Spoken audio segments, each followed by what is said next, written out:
Back with us on the SportsMax Zone, English Premier League in full flow, and as we've come to expect, it is a season filled with twists and turns. High-flying Arsenal extended their lead atop the table to 8 points on Tuesday with a draw against Newcastle. The Gunners are now 11 games unbeaten in the league and have only dropped 7 points from a possible 51 so far. Now, this impressive start is the fourth best points-wise after 17 games in the history of the EPL, and the form of Mikel Arteta's men has caused fans to now be asking if this is the year the Gunners break their long title drought. Brent Sancho joins us for that discussion. Good afternoon, Brent. Good afternoon, George, and Lance, and of course to all your viewers across the various platforms. All right, we've seen most of these teams for 17 games.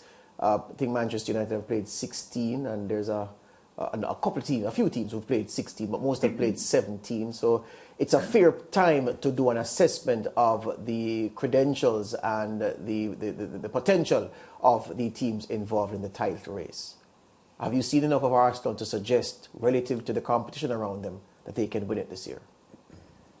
I think they've put themselves in an incredible position. As you said, it's still quite early doors in the competition. Yes, it's enough time for us to give an assessment. It's certainly a lot better than what we've seen in the past from Arsenal. A lot of their flaws that we've seen in the past have been cleaned up, and I think what they've put to the table so far certainly suggests that they do have title credentials.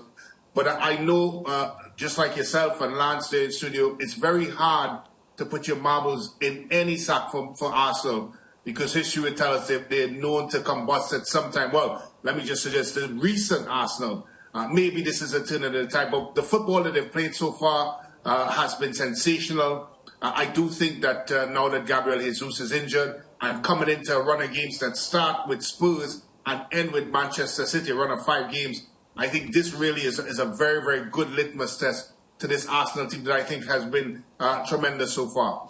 All right, if you look at the squad and look at their best 11, Arsenal, which their best 11 would include Gabriel Jesus, and if you look at the two teams that started the season as the 1-2 prospective finishers for most pundits, Manchester City and Liverpool.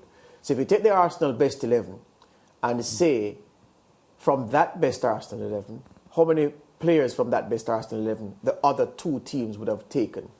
You'd have said, okay, people would take Saka. They would take Odegaard.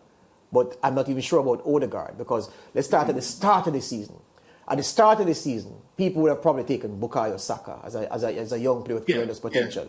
Don't think they would have taken Odegaard based on what they had seen before at Real Madrid, at his various loan spells, and what he had shown before at Arsenal. So the point I'm making is this.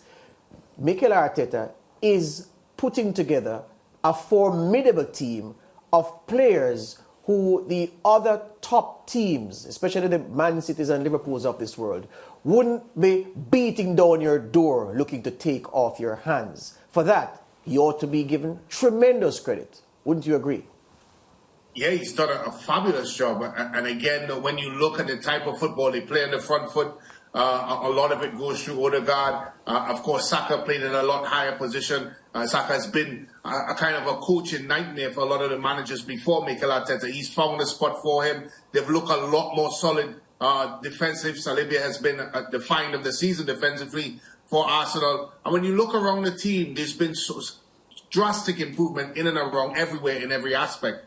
However, and there's always a however when you talk about Arsenal, there's just not the depth required, I think, to win a Premiership. I think once you pass 12, 13, I think you start to struggle in terms of who's coming out the bench. We see now with injuries, we're starting to get to a busy period of the season, and whether or not Arsenal could cope with that, I think, is the biggest question. Yes, what they have at present in terms of the collective is very, very good.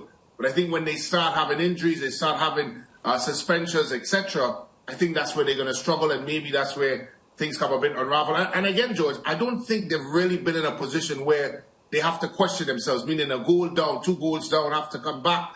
Do they have the leadership within the squad? That's been a problem in Arsenal for quite some years since, of course, the great Patrick Vieira left that club. So you have to wonder whether or not those ingredients that you need to win an EPL is there within the Arsenal squad. But I remind you, Brent, sticking up for the Gunners fans, I'm doing, how is it that we can make this critique of the Arsenal team when it is that Leicester City, over a 38-game campaign, did the unthinkable by beating all of the big guns to the EPL title, and all of their important pieces did not get injured in a significant way to hinder their progression to the title. Kasper Schmeichel played almost every game. N'Golo Kante played almost every game. Riyad Mahrez played almost every game. And Jamie Vardy scored every week. So the fact of the matter is, Arsenal have the ingredients. So the Arsenal fans will say, well, the fact is that we won't have six of our starters dropping on the injured list at any one time to hobble us to the extent that we're going to the second and third string on the bench to carry us over a significant number of games. And the fact is, Leicester did it, and that was no fluke, because you can't fluke your way to a 38-game league title. You cannot. You can fluke your way to a cup success, 4 or 5 games. You can't fluke your way to a 38-game title. So they're saying, well, if Leicester could have done that with the being galvanized in that way by a coach like Claudio Ranieri, a club of Arsenal's stature and history, why could they not do the same thing, notwithstanding the potential power of the two main rivals, Liverpool and Man City?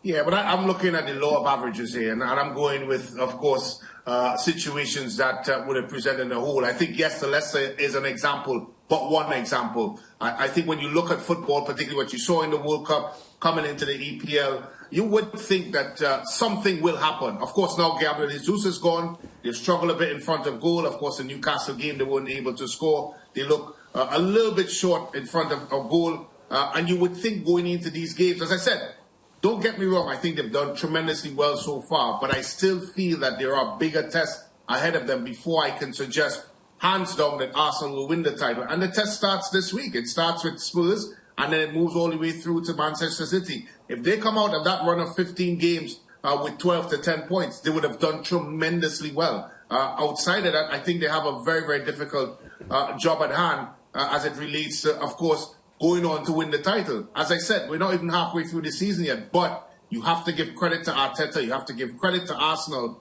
They've come a very, very long way. And you would have to think that they put themselves in a perfect position to go ahead and win the title. Yeah, I want to quickly reference something you touched on a short while ago, Brent, when you spoke of Arsenal's tendency to be bad in the last 3 or 4 months of a season, because they do have the tendency to fall off in February, March and April when they need to be improving at that point. But why would that be something that we would expect from this team when that has been a problem for a decade and more, and none of the players now are from that period that we're talking about? The coach is different. So give me a scientific reason why this would happen to Arsenal, just because it tends to happen to them for like 10, 15 years now. I think one of the sticking points for me is experience. I think they lack the experience within the squad, championship experience within the squad, EPL winning experience within the squad, to suggest to me that when they get to a sticky patch, look, at the end of the day, in a football league, you're going to have your ups and downs. I just feel when the downtime comes for Arsenal, do they have the type of characters in the locker room that could take players by the scruff of the neck and try to drag them across the line when they're having that bad patch? And I still think they don't have it. I don't think they have the type of leadership that gets you to a championship. Again, as I said, I do think they've done well so far, but you're right, they do go through a sticky patch. As much as a lot of players have not been there in the past, the culture of the club is still there. The culture, although Arteta is doing a great job of changing the furniture within there, I still feel that that is still within the squad. As I said, I do feel that this run of games will give me a very, very good indication as to whether or not Arteta has completely cleaned the house, or that lingering issue of leadership and experience to win an EPL is going to be a problem for them moving forward. I remember that Leicester City side that won the EPL. In the squad, you had Danny Simpson, who had a Premier League winning experience at Manchester United. I think Danny Simpson played at right back.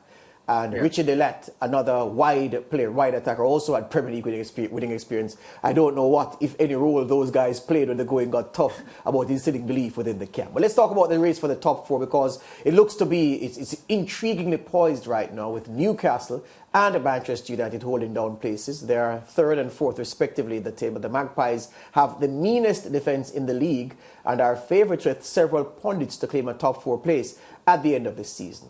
Is Newcastle a favourite with you, Brent, to pinch a top four spot this year?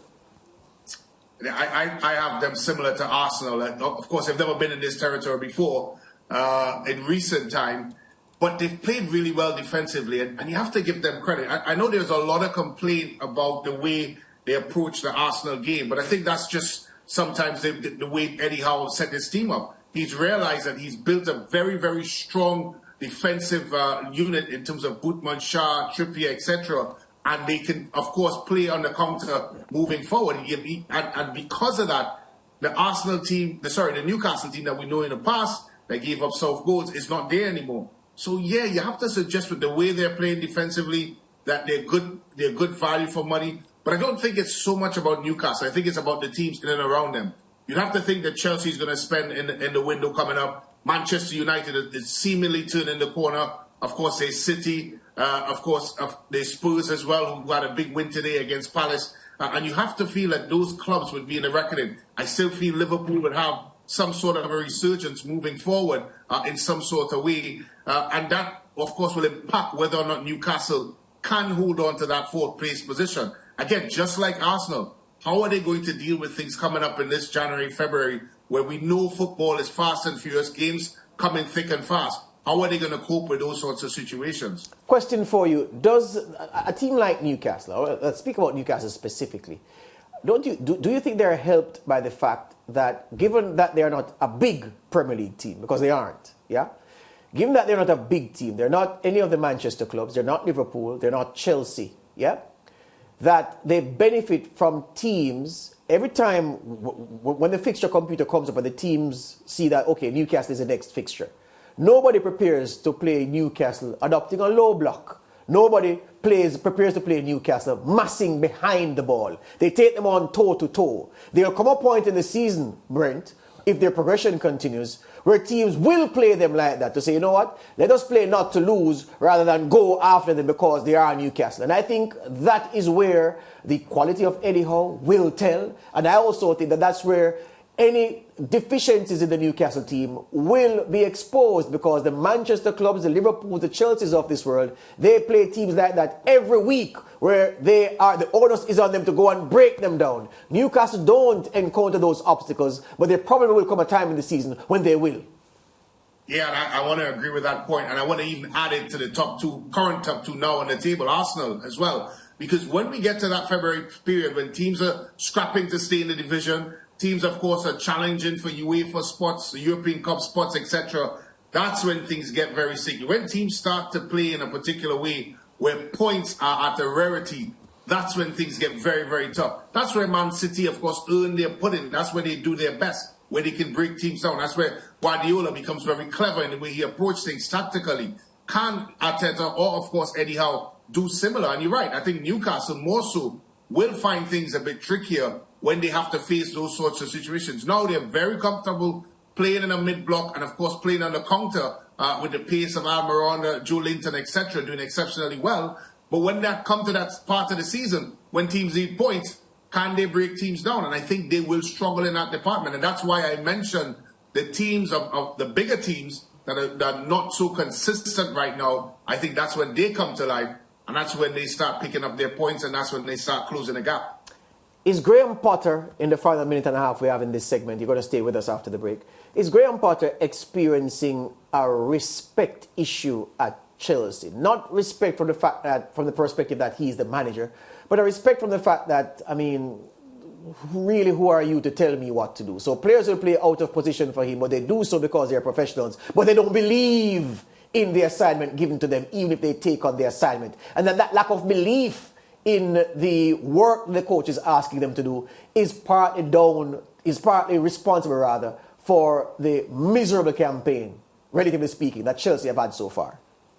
Yeah, I think so, because I've seen it so many times where a manager has come from what you would consider a club that not of the same ilk, move into a big club and do struggle to demand that sort of respect within the changing room. One thing about Graham Potter, and we know this, tactically, what he did at Brighton was exceptional. Very flexible in the way he approached things. However, for you to do that at a big club, you need players to buy into what you're selling. And I just feel that the Chelsea players, particularly in the middle third and the attacking third, seem to be a bit short in that buy-in. And that's why you've seen, and in some instances, guys, Chelsea look a bit clueless, if I'm being totally honest. But they have to do something. And I won't be surprised if Chelsea makes a managerial change. All due respect to Graham Potter, I just feel that something is not clicking right. And I may lean towards the fact that respecting the manager and what he's saying and what he's asking him to do may be one of the shortfalls. And lastly, quickly, the Koulibaly struggles.